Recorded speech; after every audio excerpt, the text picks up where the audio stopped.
ఉత్తర గోగ్రహణం సమయంలో ఉత్తర కుమారుడు బృహన్నలను రథసారథిగా చేసుకుని కౌరవుల మీదకు యుద్ధానికి వస్తాడు. వచ్చి అక్కడ ఉన్నటువంటి ఆ సేనను చూచి బెదిరిపోతాడు. అప్పుడు బృహన్నల నీకు భయము వలదు అని చెబుతాడు.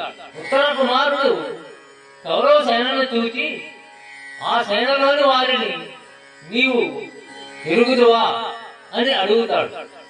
అప్పుడు బృహన్నల ఈ విధంగా చెబుతాడు.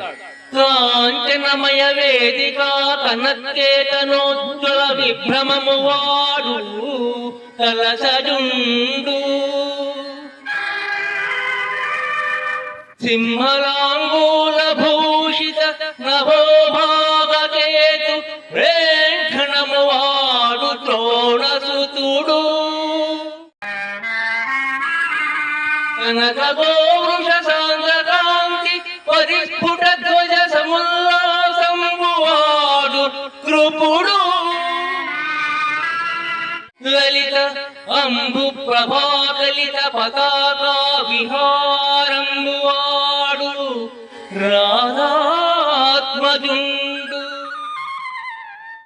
మణిమయోరగ రుచిజాల మహితమైన పడగవాడు కురుక్షితిపతి మహోగ్ర శిఖర ఘన తాళ తరువ కుశిరము వాడు సురనదీశూనుడు ఏర్పడ చూచి కొనుము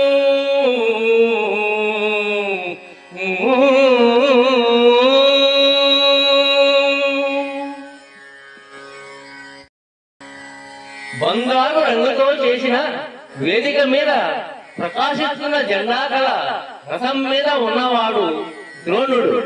కలసజుండు అనగా కుండలో పుట్టినవాడు. సింహపు తోకతో అలంకరించి ఉన్న రథంపై విరాజిల్లుతున్నవాడు అశ్వత్థామ అనగా ద్రోణుని యొక్క కొడుకు. బంగారు ఆవు ఎద్దుల జంట గుర్తుగా కలిగిన వాడు కృపుడు.